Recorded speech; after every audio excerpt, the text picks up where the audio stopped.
J'ai découvert Zardoz, le plus grand film de tous les temps, avec Sean Connery. Et en le regardant avec l'œil de l'ex-geek que je suis, j'ai pris conscience que finalement c'était beaucoup plus collapsologique qu'il n'y paraît. Et je vais vous révéler pourquoi.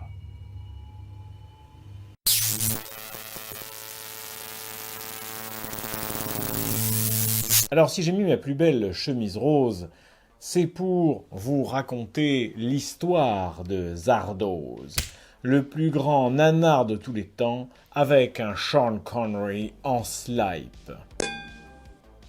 Nous sommes donc en 2293. La planète Terre a été partiellement détruite, et une grande partie de l'humanité avec. L'humanité se divise désormais en deux groupes. Les brutes, qui sont revenus à l'état sauvage, et les éternels, qui, grâce à une intelligence artificielle, nommée le tabernacle, ont accédé à l'immortalité. Oui, mais il faut bien bouffer.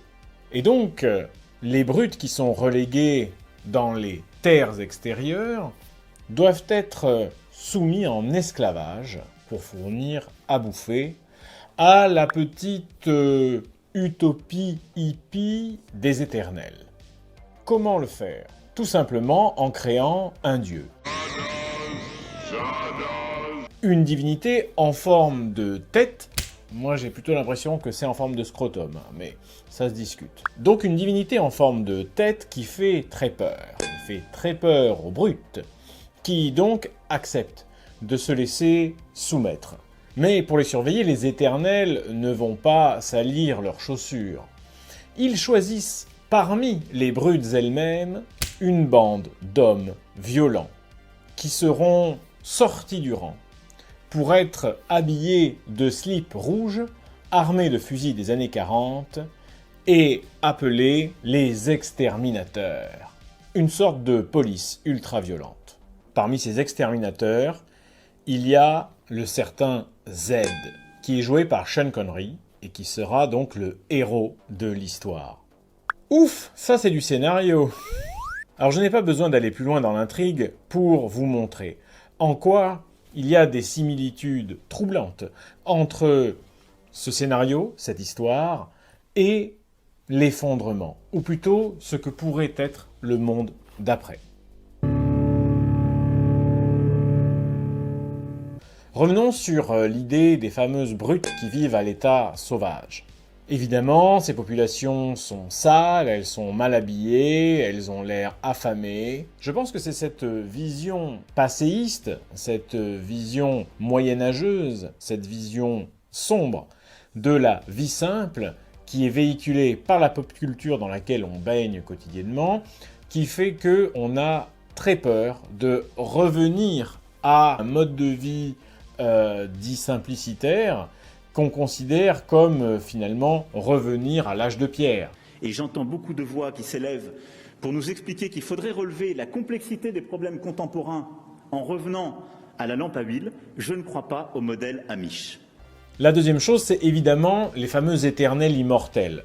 On est très clairement dans une vision transhumaniste des choses. Grâce à une intelligence artificielle, on va arriver à la vie éternelle.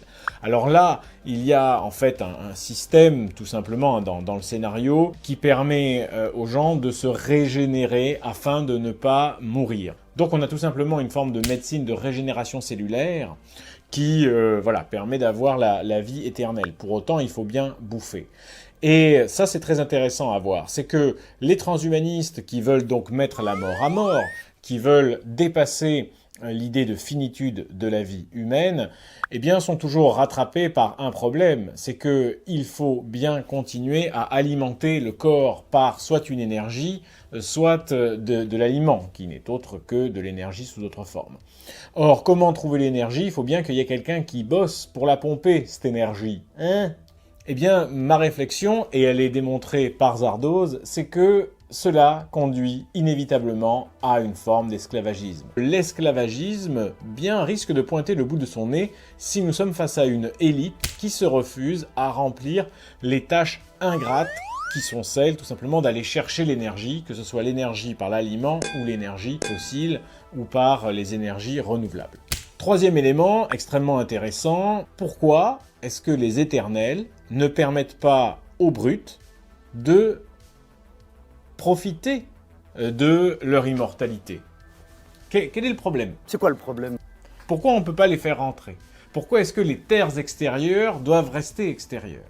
Il y aurait toujours deux populations qui seraient séparées par une frontière. Et il faudrait qu'il y ait toujours des frontières. Il faudrait toujours dresser des murs entre nous et les autres. Et tout ça pour protéger quoi? Une forme de patrimoine. J'ai des trucs, j'ai l'éternité, je ne veux pas partager.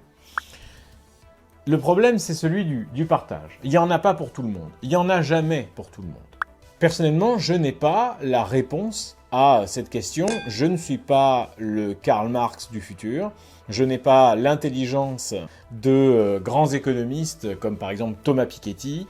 Comment partager les richesses dans un monde aux ressources limitées? Ça, c'est la question économique et philosophique du XXIe siècle.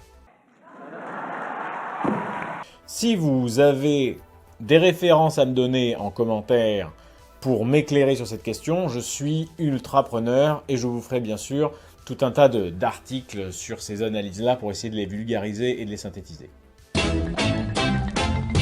Autre élément extrêmement troublant, c'est cette idée que au sein des brutes, donc au sein des sauvages, donc au sein des esclaves, on va chercher ceux qui vont les garder, ceux qui vont les soumettre à la violence. Là, on est quasiment dans une approche léniniste des choses. Et oui, Lénine avait démontré que la police, l'armée, eh bien, elle était composée avant tout de prolétaires. Fin du monde, fin du mois, même combat. Aujourd'hui, on remarque que le système judiciaire et les forces de l'ordre sont de plus en plus mises à contribution pour préserver finalement les intérêts des industriels, les intérêts de l'élite, et pas vraiment pour protéger la population. Or, il est fort probable qu'à un moment donné, les revendications de décroissance, par exemple, ou de désindustrialisation, ou de débétonisation, vont rejoindre les intérêts, eh bien, tout simplement des policiers, c'est-à-dire des pères de famille, des mères de famille, qui sont là, en train de castagner des gens, dont les revendications sont dans l'intérêt de leurs propres enfants ou de leurs propres parents. Donc on voit bien qu'il y a ici, fin du monde, fin du mois, même combat, une convergence des luttes qui est une convergence aussi sociale et sociétale. Voilà, j'espère que cette petite analyse collapsologique de Zardoz vous a inspiré, qu'elle vous a permis de découvrir peut-être ce film qui est entre le chef-d'œuvre et le navet, et que vous avez peut-être passé un bon moment. Allez, je vous dis à la prochaine pour un nouveau vlog d'ici 2 semaines. À ciao les collapsos!